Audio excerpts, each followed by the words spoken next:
There are plenty of common mistakes that players will make while playing Pokémon GO.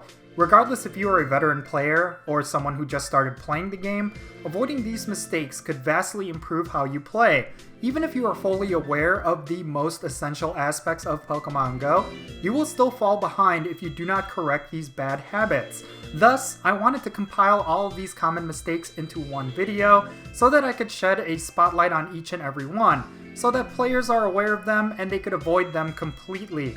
Honestly, I myself am guilty of committing these mistakes every day, so I do recognize that improving as a player in Pokémon GO is a growing process and doesn't happen overnight. But still, if you find yourself committing these mistakes, then you too should work on improving in these areas as well.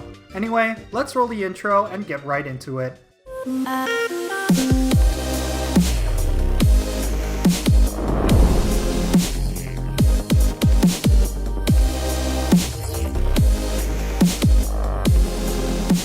And how's it going, everyone? It's me, it's Count, and in today's video, I'm going to talk about the most common mistakes that players make while playing Pokémon GO. Some of these mistakes are simple and small, yet others are major mistakes that could prevent you from catching rare Pokémon, missing out on rare shinies, or hinder you from achieving your goals. Everything in this game involves a grind, thus it's very easy to fall into these bad habits. Hopefully after watching this video, you will recognize whatever mistakes you could be making and you can improve as a player. Right, so let's start off with what has got to be the simplest yet most common mistake players make, and that is to not catch Pokemon simply because you feel you don't need it. Everything in Pokemon GO involves catching Pokemon, whether directly or indirectly. You are catching Pokemon to fill up your Pokedex because the Pokemon is useful in some way, or to collect stardust and experience. Unfortunately, plenty of players tend to ignore whatever Pokemon is on screen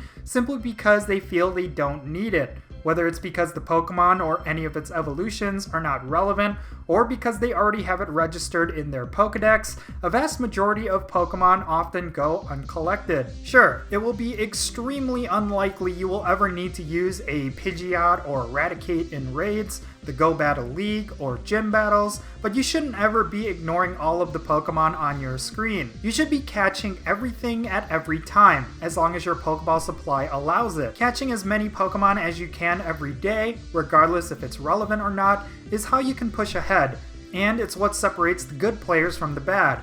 Of course, the reason why I say this is because of one thing: Stardust.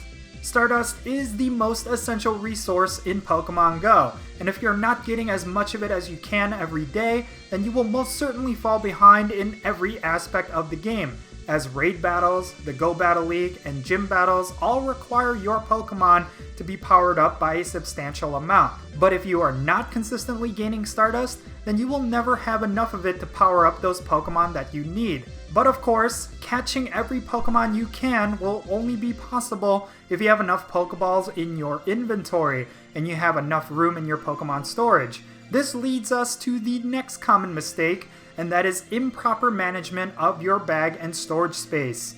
Making sure you keep your Pokemon storage empty and only keeping Pokemon you ever plan to use is crucial, yet not a lot of players spend enough time in managing it. Considering that with community days, spotlight hours, and special events like Pokemon Go Fest, it's important that you keep enough space for you to catch Pokemon en masse. Taking a few moments throughout the day to transfer Pokemon you don't need could vastly improve your gameplay. Having to stop and transfer to make space because you ran out of it could cause you to mistakenly transfer perfect IV Pokemon, lose precious event time, and overall just make your player experience unnecessarily frustrating. Speaking of IVs, make sure you are checking the IVs of your recently caught Pokemon before you transfer them. It's as simple as doing a search string with the text *4. This will sort all of your Pokemon in your storage with your perfect IVs. You can simply favorite these and transfer the rest. Of course, it's not just Pokemon storage that you need to manage. You also need to keep your item bag properly maintained. I did make a video guide discussing how you could properly manage your items, but here's the gist of proper item management. All you have to do is keep all of your Pokeballs, throw away regular potions and revives, and use rare candies as you get them. Your item bag should always be stocked up with Pokeballs first and foremost. Catching Pokemon should never be hindered this way. Plus, you have to determine which items you use more often and throw away items you rarely ever use but keep getting. Remember, you have a finite amount of bag space, so you will want to make sure every Pokestop and Gym Stop yields what you need. If you spin a Pokestop and don't receive items because your bag is full, then you are playing the game wrong. But of course, Pokestops are not the only source for these essential items. Another great source for getting items in Pokemon Go, especially if you are not near a Pokestop, is of course opening gifts. This leads to the next common mistake players make, and that is neglecting opening gifts and sending gifts to their friends. Now, this is the one common mistake on this list that I am probably the most guilty of.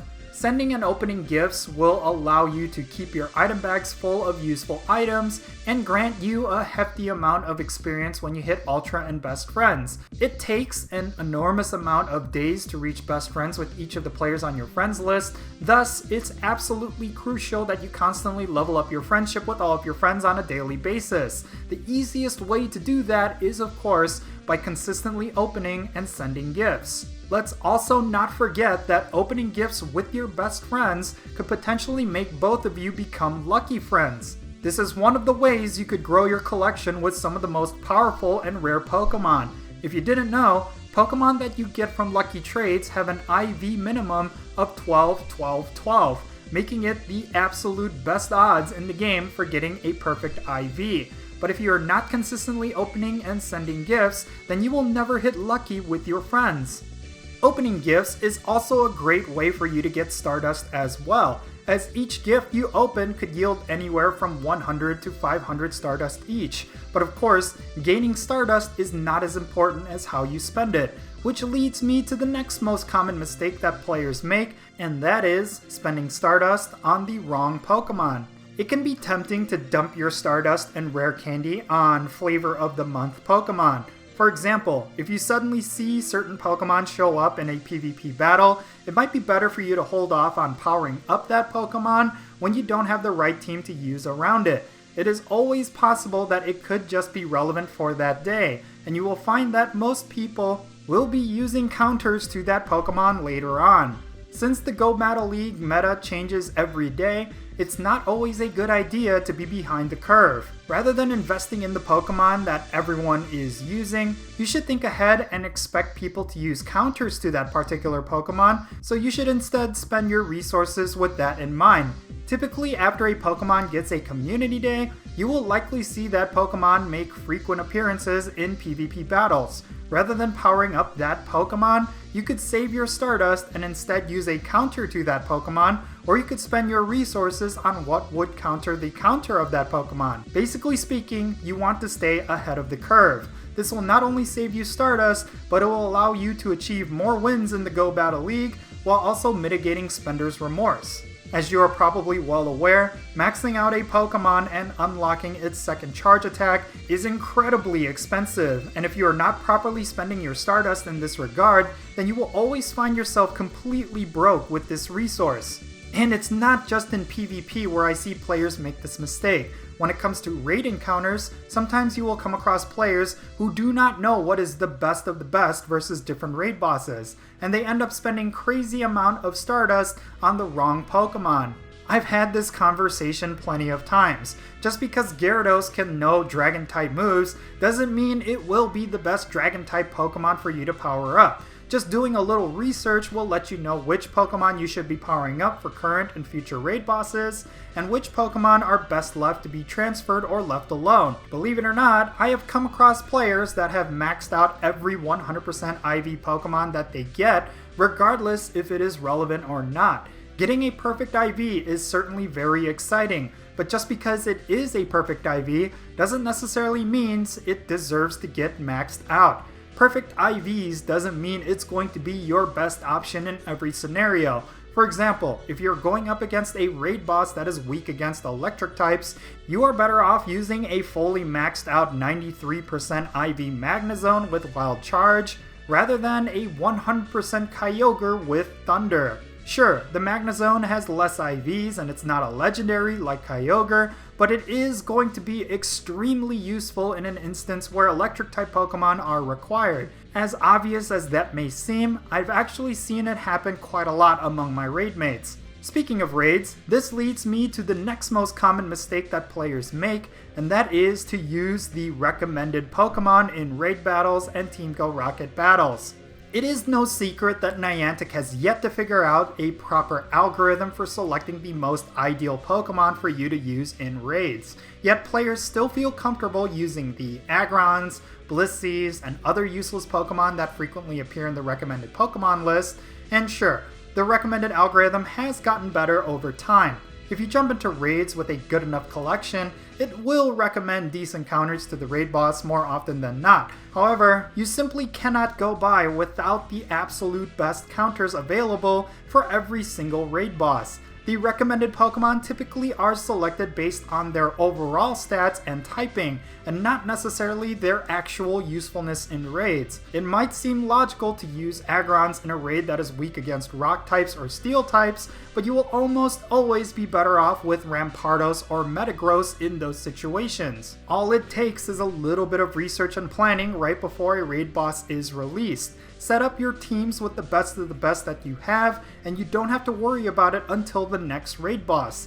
Yet players tend to ignore this crucial aspect every time, and they end up wasting raid passes because they simply could not do enough damage to the raid boss. It may not happen all of the time, but it happens frequently enough. But setting up your raid teams properly is not the only thing that gets ignored in Pokémon GO.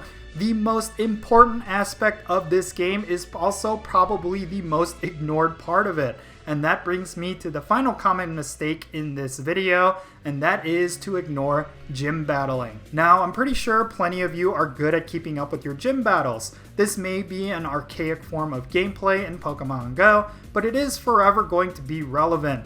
Gym battles are the only source of free Pokecoins in this game. If you want a steady supply of raid passes, incubators, incense, lures, and star pieces, then you absolutely must make sure you are collecting your free 50 Pokecoins every day. This means you cannot ignore gym battles at all. Whether you have only 1 or 2 gyms in your area, or several dozen, you should be taking and holding gyms whenever and wherever you can. Missing out on your daily 50 free Pokecoins could mean the difference between whether or not you can afford a bundle box of items. I honestly can't tell you how many players I know that completely ignore gym battles simply because they spend money for Pokecoins and they feel they don't need to. This is a huge mistake to do.